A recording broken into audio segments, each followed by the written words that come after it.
So I picked up some HID headlights for my bike, and I fucking love them. I was always against HID headlights because of the ballasts. I always heard like bad stories about like shitty ballasts, and I was like, I don't want to have to worry about my headlights blowing out all the time, but these have been holding up pretty well, and they're not all that fucking expensive.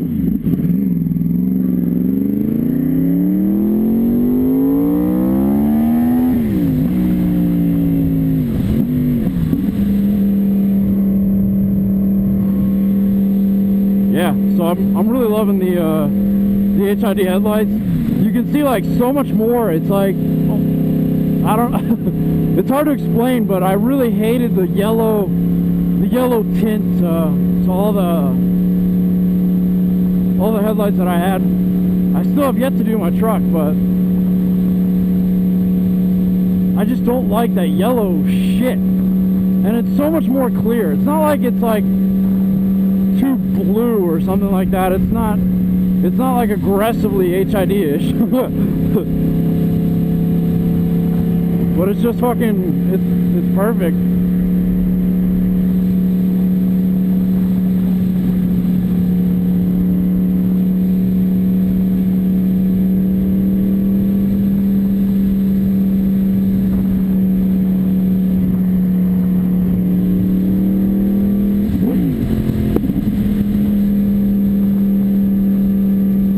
So this bike has been sitting up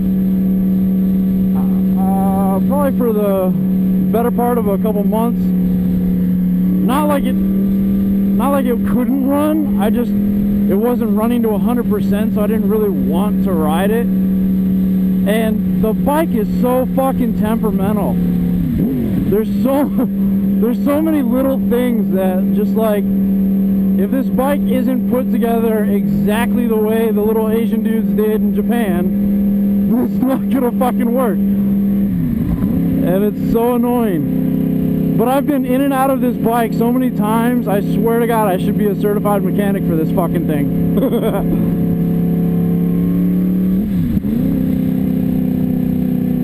I mean, don't get me wrong, I don't know fucking everything about this bike. I've had tons of help, not only from my roommate, my friends, co-workers of mine that have bikes, and finally a really big help was a guy that's built his bike from like scratch. He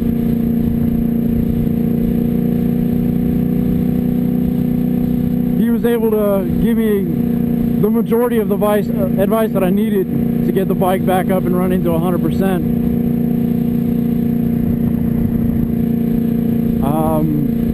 I've gotten a lot of questions on like what was wrong with it, and it's funny. It's like it was like a combination of things that were wrong with it that just made it shitty.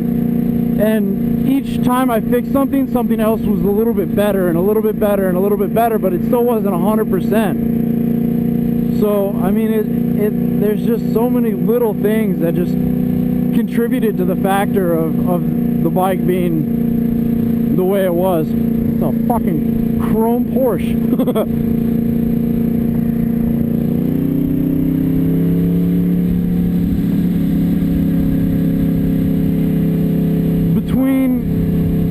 Between a messed up fuel line,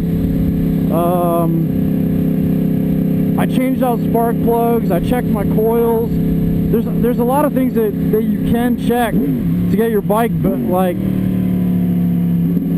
better, but that's if you don't know what's wrong with it. If you know what's wrong with it, then you fix that one problem. And one of the fixes that I thought was wrong with it, and I knew what was wrong with it, was that my clutch was going out.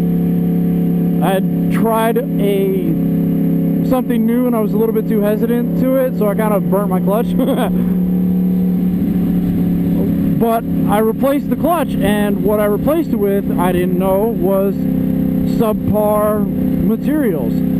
And I thought since it was, you know, supposed to be better, that it would be better, but it wasn't. So it kind of fucked it all up for me, and it made matters almost worse.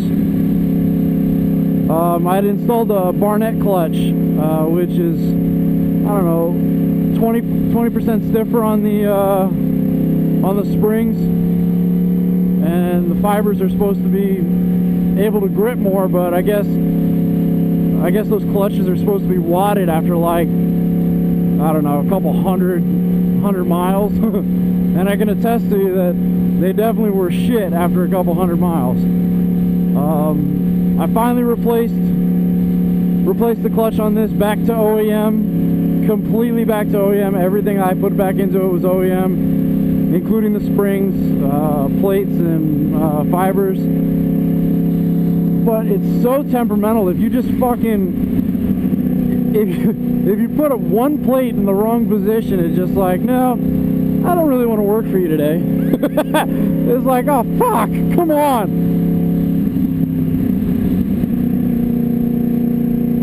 So yeah, I ended up replacing the clutch back to OEM, and it grabs a lot better and it pulls a lot more, and yeah, between that and a couple other things, I think it's back to 100%. I mean, I haven't really been able to take it to its maximum, but you know, it feels like, I don't know, it feels 95% better. That other 5% I can't really test right here.